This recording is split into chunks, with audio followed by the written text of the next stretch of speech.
Hey, everybody. Today we are joined by Elizabeth Endres, host of the podcast, The Wellness Process. She's also the co-founder of the popular Instagram Sweats and the City, now in its 10th year, and the fitness app Oro.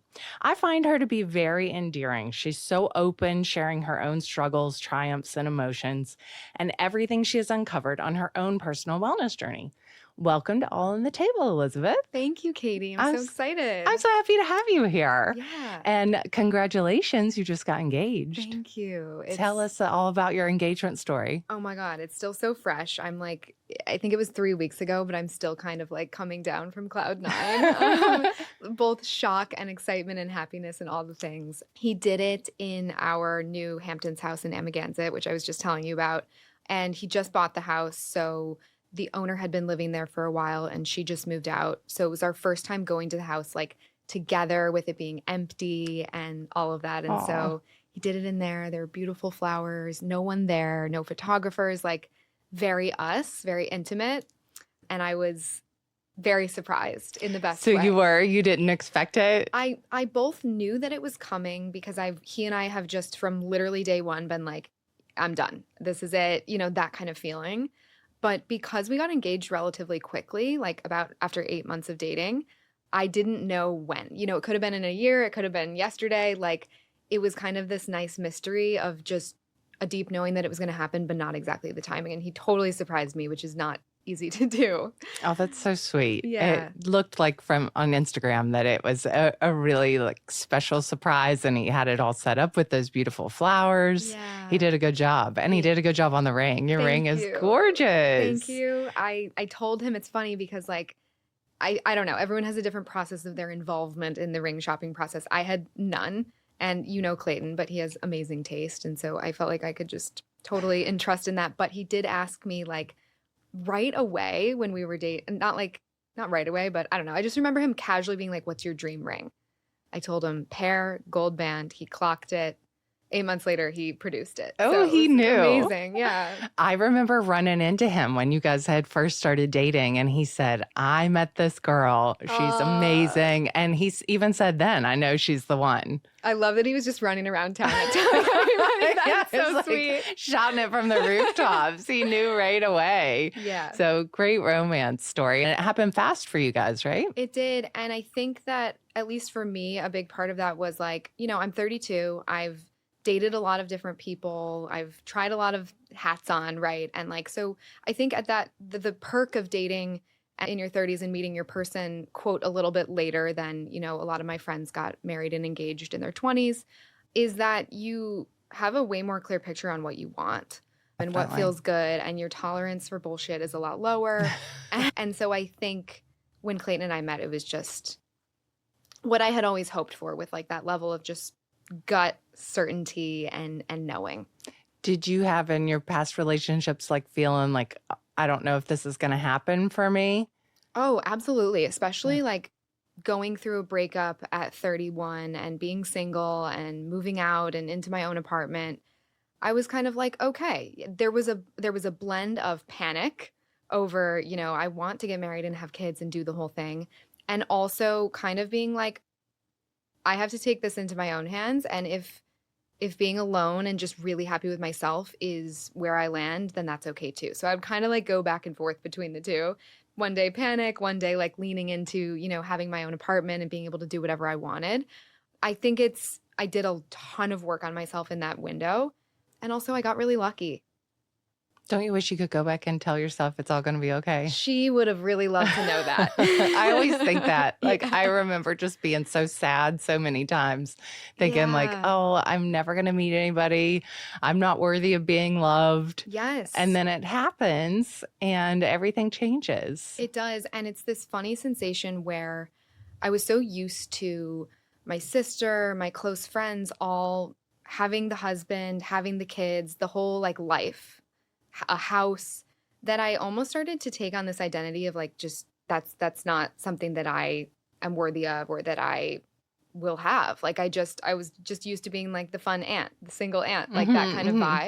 vibe. And so now that I have it, there's also this shock factor of like, oh my God, I get to do this. Like I'm having a wedding, right away I was like, Clayton, we're married. And he's like, no, we're not. Because I went straight for it because it's just so exciting when you've really like been through it and put in the time and dated a bunch of amazing people that weren't right. It's so rewarding to come out on the other side. And I love talking about it because I think, a girl stopped me on the street yesterday in tears and she was like, I just ended my engagement and like I'm so hopeful because of what you went through. And it's so surreal to be on the other side of that. Like How's I'm that make you feel when somebody does that? so emotional. I hugged her. She sort of like ran away afterwards. I think she got spooked because like she was so emotional, but I welcome it. And I'm such a sensitive, empathetic person that like I could cry just looking at someone getting emotional over that. So I really find it amazing how open and vulnerable you are willing to be. And when I look at your Instagram and you really put it all out there, how did you get to the place that you're able to do that?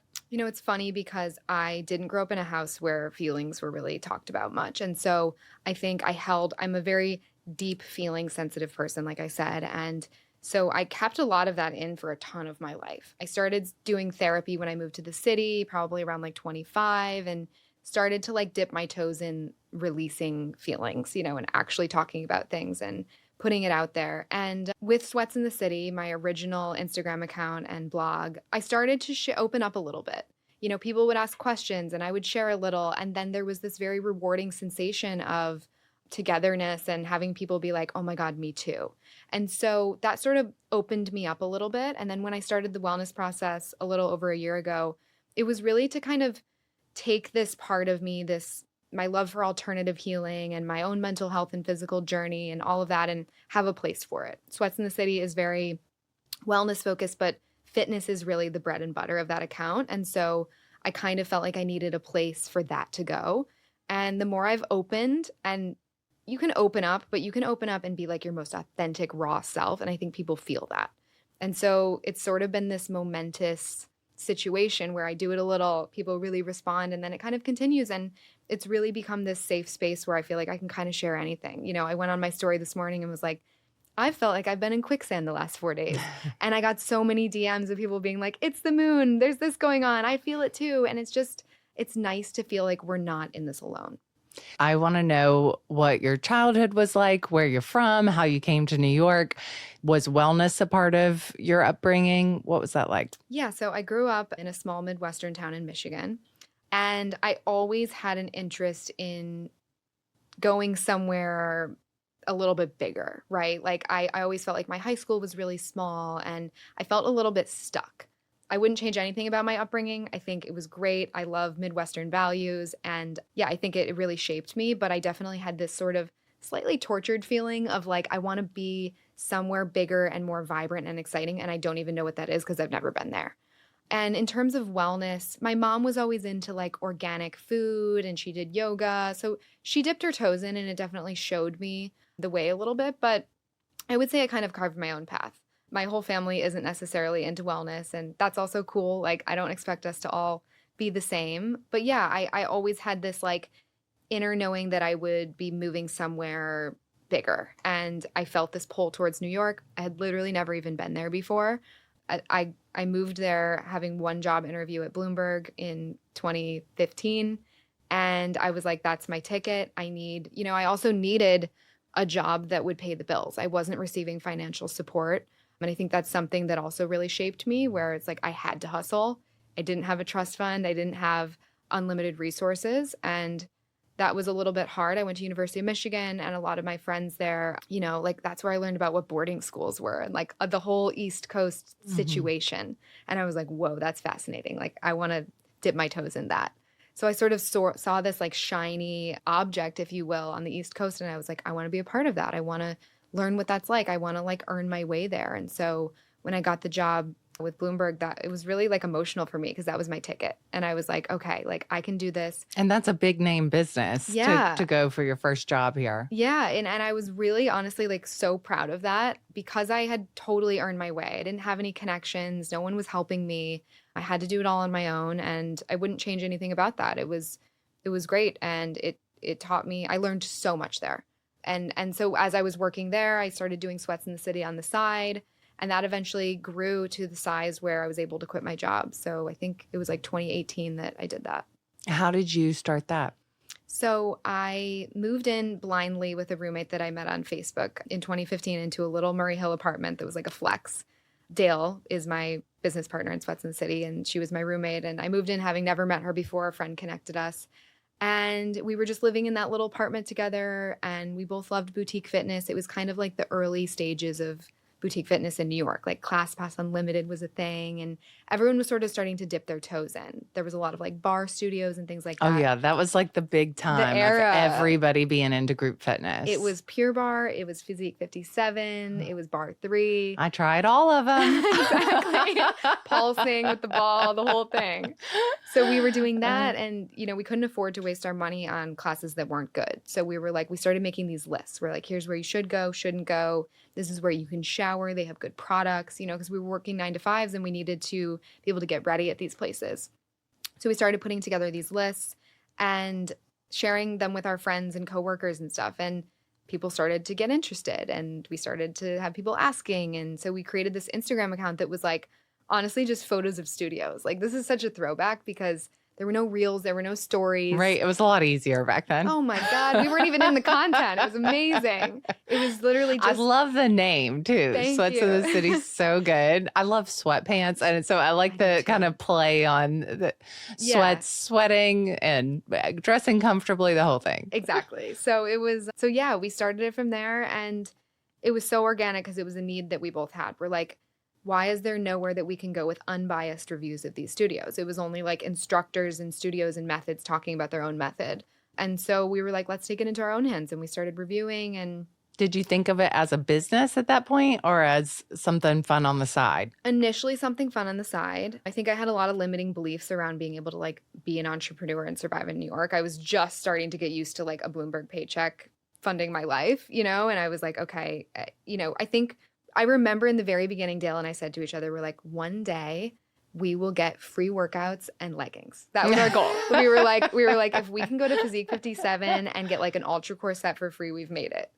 And so, yeah, honestly, it grew very rapidly from there. We were like starting to do brand partnerships, and then we were starting to have to turn them down because we were both in offices. And that's when we were like, okay, we need to make a decision here and make a leap. So it was, feels like forever ago. I think there's something to be said, though, for starting that out instead of thinking of it as we're going to do this to make money, starting it as just something, there's a need for this and I enjoy it, and then having that turn into something. It's interesting, and I think it's also a product of that time, right? Because I think if people start that now, they know what the potential is. Right. There's a very different incentive and intention behind it. Our intention was very pure. It was like, we love workouts. We want to share them. How can we leverage this platform and do so? And I remember people being like, even at that time, it was 2015, and people were like, Instagram's pretty saturated. I don't know. And like, think about all the people that have absolutely exploded since then.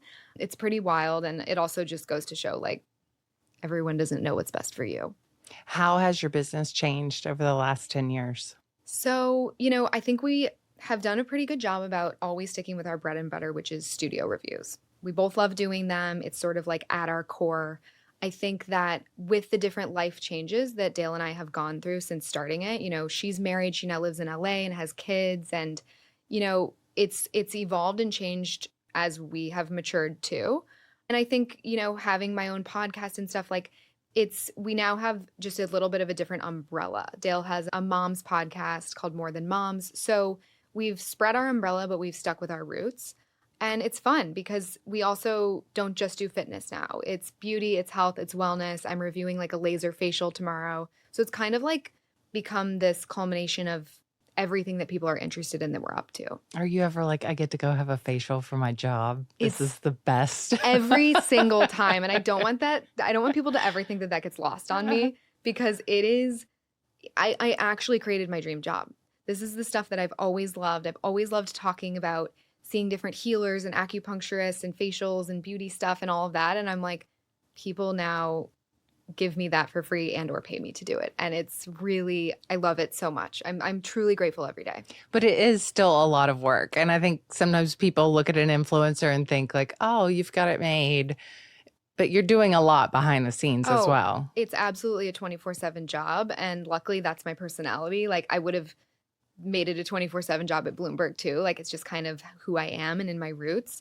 But yeah, it's a lot of work. And like, I'm not necessarily going and having a leisurely facial, right? Like I'm thinking about the storyline, I'm filming it, I have my assistant there. Like it's a whole Yeah, you're not production. just laying there relaxing. No. And also I should add that like I book services on the side just for me that I am paying for, and I'm like going in just to have a zen moment because that also really matters to me. What are the beauty treatments you love right now? I love any kind of lymphatic drainage. There's a little spot in the West Village called Remedy by Red. And this woman, Judy, is the owner. And she is just, you know, when someone just has healing hands, like they just find the spots on you that need attention. Is it the kind of lymphatic that's like the soft touch, or is it the deep kind? I love that you ask because there's a big difference. Mhm. I personally love the soft touch. I think our lymphatic system is very delicate and it doesn't necessarily need to be like paddled. I also do that. It's more of like the Brazilian style. But if I'm going for like deep relaxation, it's the light touch. What else are you into? I love acupuncture. I go to this amazing woman named Jackie Abizror on 28th Street. She is, I mean, it's a whole experience. She's like burning moxa on my stomach. She's doing gua sha massage on my back.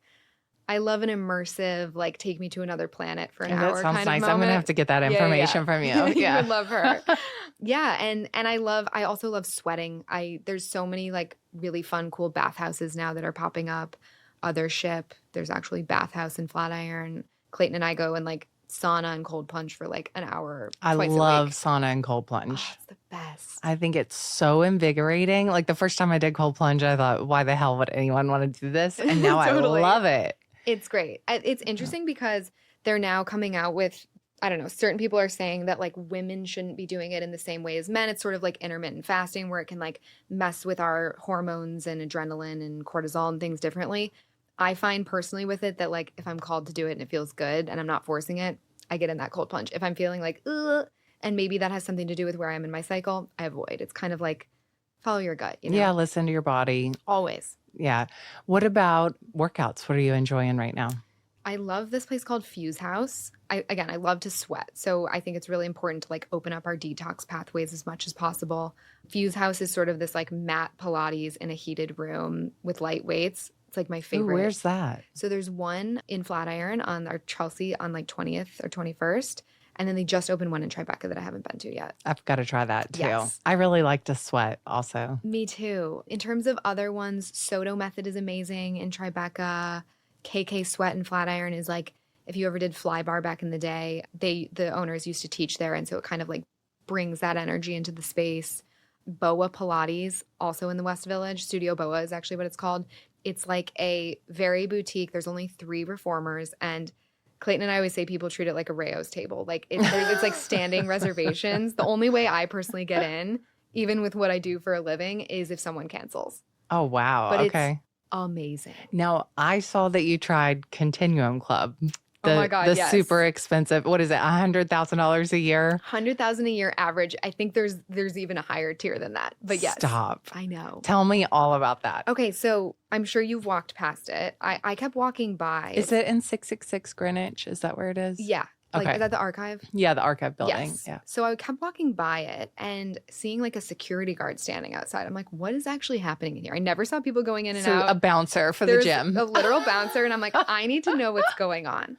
So I went on TikTok and I saw this insane review that this girl did. It went totally viral. She had like she was gifted a membership or something.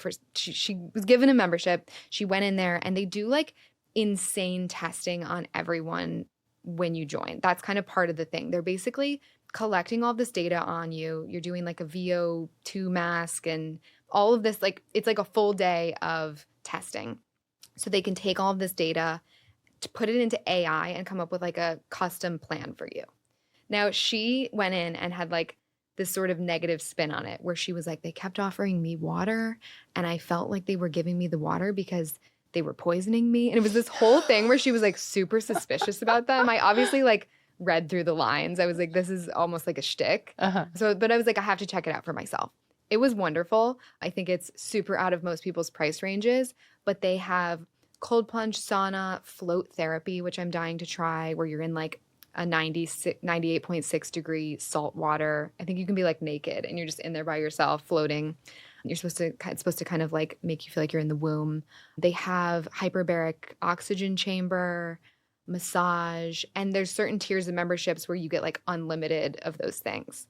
And then they also have trainers who are like, I believe, and don't quote me on this, but I think it's like you either have to have a master's or a doctorate in your specific category of whatever you're training in. So they're like highly dialed. It's beautiful.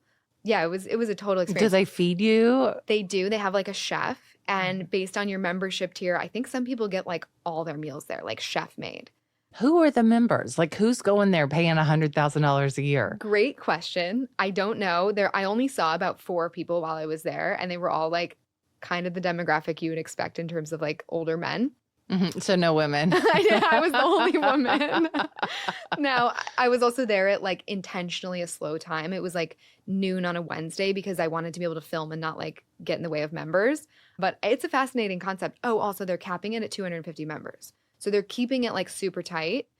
I don't know. It's fascinating. I had a wonderful time there, and I do want to go back and do the float. So did you just reach out to them and say, hey, can I come in and do a review? Exactly. What a great perk. I know. It is. I'm fascinated by that place. I just wonder, like, is it all like hedge fund guys? Is it elite athletes? Like, who's going? I think a little bit of both. Yeah. The guy who was doing my like analysis, he's telling you like your right shoulder is a little off, your left, whatever. And then they have a physical therapist on site. So they like work that into your routine to like even your body out. And he was telling me how he had done that. I was asking him like how I scored. I think it was like 1 through 10 and I got like a 3 or something. And I was like, how does that actually look? And he's like, just to put it this way, like I've never had anyone get a 10 and I've had Olympic athletes in here. I think that the caliber of athlete is pretty high. Like I think it's like a pretty serious training space for people that like have the money and care a ton about their body. What do you think the top trends in wellness and fitness are right now? I think back to like the Fuse House thing, people love to sweat.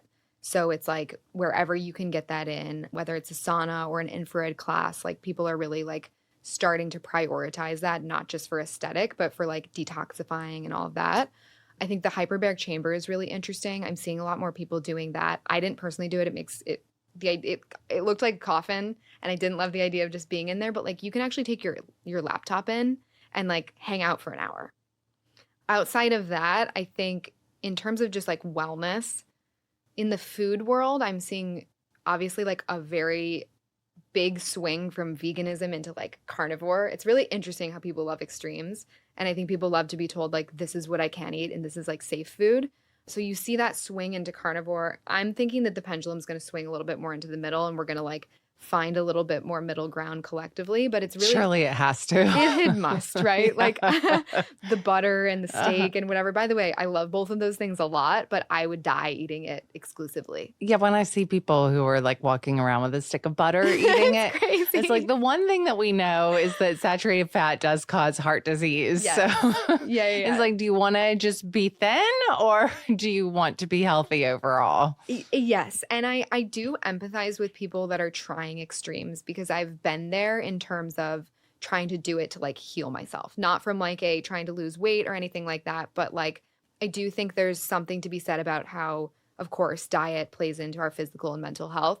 So I do see where people are like, okay, I have to do this extreme thing to feel better.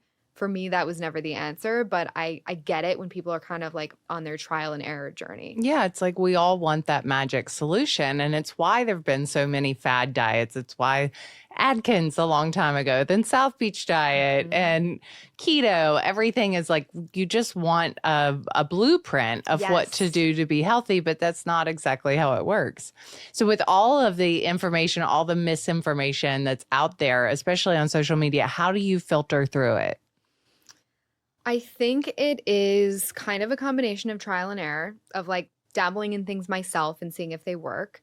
And also like finding really trusted sources that you love to make it easy. I think that, yeah, it's hard because in wellness, there's a lot of noise. There's a lot of trends. There's a lot of noise. There's a lot of people jumping on bandwagons and off the bandwagon. And it can get really tough. I think leaning into what feels good for you and your body and like stopping and doing those gut checks where you're like, am I doing this because it's like trendy and cool? Or am I doing this because I'm actually craving it or it feels enjoyable or good for me?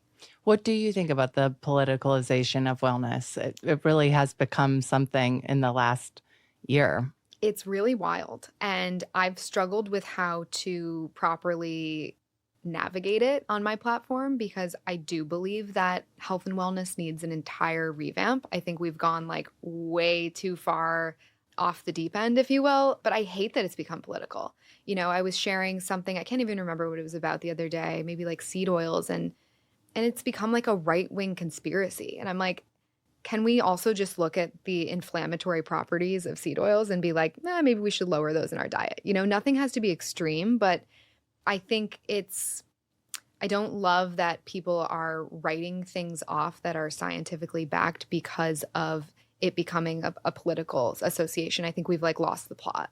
I think so too. I have a real problem with it. Yeah. Yeah. If I'm being honest, I hate it. Yeah. I really, really hate it too. Yeah. And I think it's kind of sad that our health has become such a hot political topic instead of just doing what makes sense. And what actually is like keeping human beings healthy and alive. Right. Like, why can we not scrape everything away and be like, what will provide us with healthy, long, vibrant lives? Yes. That's yes. literally it. I think we miss the point. I think we get into these little microcosms of health and focus on it instead of looking at the big picture and what's going to actually help people. I also think that looking at something from a lens that differs from what we've been taught for a very long time is very uncomfortable for people. And so I get that.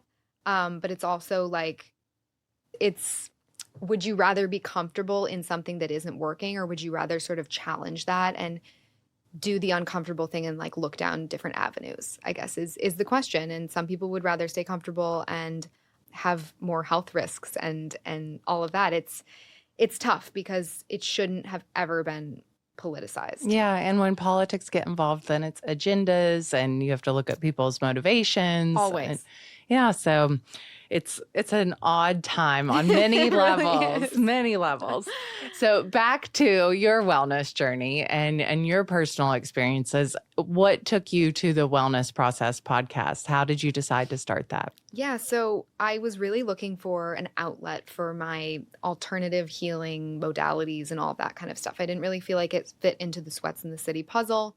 I am someone who has had a lot of different like chronic conditions. I kind of have felt like I've played whack-a-mole my entire life with like stomach issues, skin issues, like there's just kind of always been something. And it wasn't until COVID when I was stuck in my apartment in New York City, totally by myself. I had just gotten out of a relationship and moved in to my own place. That was a rough time to have a breakup. Dude, it was dark. It was really like, I think back to that apartment even, and I'm like, ooh, like alone, couldn't get to my family, tons of health anxiety, was petrified that I was going to get COVID and die. I also have a heart condition, so I wasn't sure like how vulnerable I was to it. And so I went kind of extreme.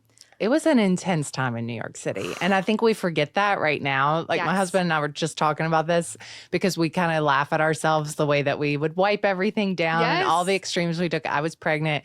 But I said to him the other day, remember how many people we know who actually died and how scary it was at the beginning in New York. It was terrifying. Like I would go on walks with my mask on, get yelled at by people for walking too closely to them. And then I would see freezers with bodies in them outside of hospitals. Like it was apocalyptic. It was. And so, there was a ton of fear. I started getting like what I now know were sort of like Lyme disease symptoms. Like my joints were really swollen. I looked terrible. Like I think there's just this like vitality that kind of gets sucked out of you when you're under a ton of stress. I was having like memory loss problems. I remember I would be on dates and I would like literally forget what the guy was saying mid-sentence, and it was so embarrassing. And then my worst symptom and what really kind of like caused me to turn the ship around was I started getting pelvic pain. So it basically felt like I had a UTI all the time and there was no UTI. And I was literally losing my mind. So like a year would go by, no cure. I would see every doctor. I was at my gynecologist every week. I was getting all these urine tests. I was like, there's got to be something going on here. Like, I feel like there's something wrong, and everything would come back clean. And I was like, I'm actually going to lose my mind, because for anyone listening that's had a UTI, I mean, it is like, even just talking about it right now, I'm like, oh God, I can't, like, you can almost feel it coming. And so I was about, I think, 4 years in at that point of just torture. Like, it was, I would have like, oh God, you poor thing. That's a long time. it was so many years. And it's also like such an intimate thing, right? Like I was ashamed of it. I like it impacted my life and my relationships.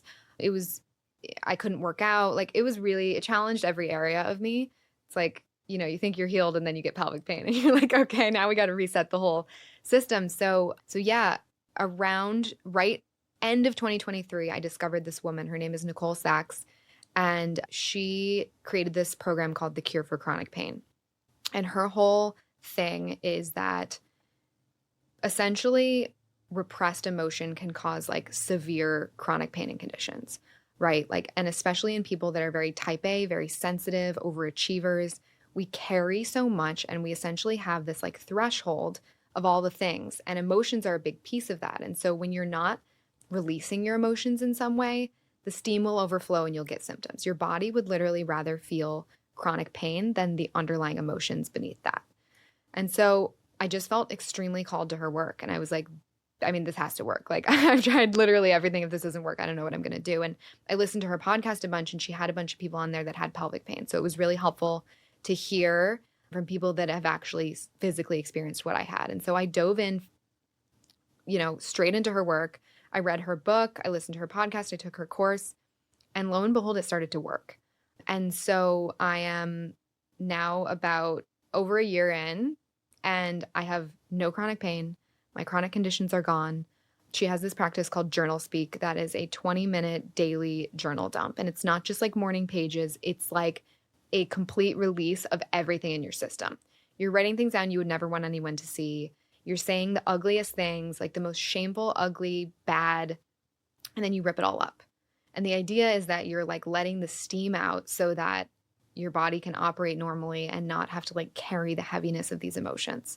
And it sounds insane. I know. No, I don't think it sounds insane. Like, I believe that. I believe that our emotions manifest in pain. Absolutely. And I just look at my whole life and I'm like, oh my God, it's called, the condition is called TMS. It's called tension myelitis syndrome. And that is basically like your body creating physical conditions to protect you from these emotions. So I think back to like my youngest days, I was like getting UTIs as a child. Like, it made no sense, you know? And I think that certain people just have a different constitution, a different level of sensitivity where they feel things in a different way. And like, I was just taking stuff on at such a young age, and like, it really adds up. So while I definitely did have Lyme disease and I had mold toxicity and all these things, I don't believe that my symptoms would have been what they were if that emotional threshold had been lower. I've heard you say that you're a highly sensitive person. So you think all that ties in? Absolutely. Nicole Sachs talks a lot about like the type of person that tends to get TMS. And it's the overachieving type A, highly sensitive, mostly women. This absolutely still impacts men. And a lot of times with men, it comes in the form of back pain or neck pain or migraines. Yeah. Who's the doctor that wrote the book on back pain? Dr. John Sarno. Yes, so Dr. Sarno. I've had a few friends who did his program. Oh, so you know. Yeah, so and had incredible success. So Dr. John Sarno is who created this whole mind-body medicine concept. And he's since passed. And Nicole Sachs, who created the one that I do, went to him as a patient. She had like debilitating back pain where she couldn't walk. And so he trained her, and she's now carrying on his work, which is really amazing. And I mean, it's just such a gift to people. Like, I scream it from the rooftops because it changed my life. That's incredible. What constitutes a highly sensitive person? What is that?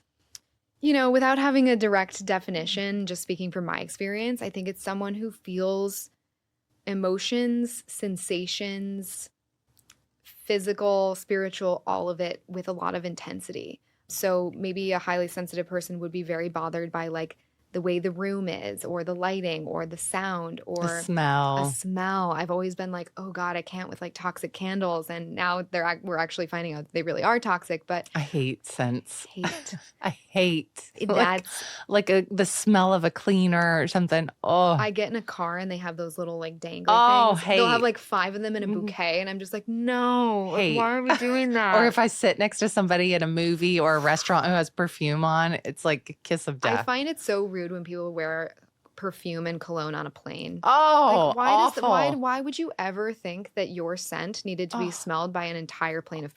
people? I was on a flight once. This was probably like close to 20 years ago, and I still remember it so vividly. A flight from Paris to New York, and there was a man who got up about every hour and sprayed himself with cologne No. all over. It was horrible. I love that that's ingrained in your memory. Ingrained in my memory. I kept giving him dirty looks. Like I was like freaking out over it. No, you had And- to. I would have reported him. Oh, I think I did complain. And then a couple weeks later, I was at a Chanel party, and it turned out he was like the second in command to Karl Lagerfeld, and he was Shut there, up. and I saw him, and he definitely clocked me as the girl on the plane. He was spraying like their new collection. I'm Yes. dead. And he looked at me like, "Why are you here?" And I looked at him like, "Oh shit." What are the chances of that? It's actually Right? insane. I still remember his face in my mind. It's seared. It is burned in there forever. Yeah. Anyway, back to high sensitivity. So highly sensitive people, like is the kind of thing where like when I was young, my mom had to like do my hair a certain way or my outfits really mattered. I needed to be comfortable. Like, I don't know. I think it's also like, and navigating it in a relationship is interesting because you're extra sensitive to everything they do. And part of that is just about like building up your own security and confidence in yourself for sure. But part of it is just like words hit differently. I was always like the crybaby in my family. And it's also hard because you're sort of branded as that. And sensitivity used to be something that was like used so negatively against me, it felt like, even though it was literally just like a way to describe me.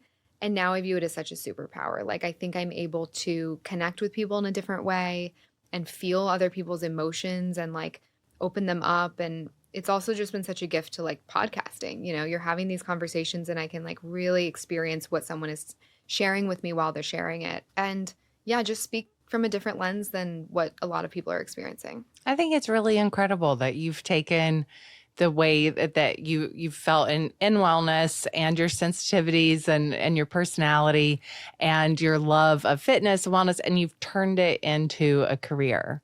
There's really something to be said for that. Thank you. Yeah, I think when you do what is super authentic to you, that's what works. And Yeah, that's what stay sticks. true to yourself. Yeah, and that's the real definition of success, is doing what you love and exactly who you are and being yourself. Absolutely.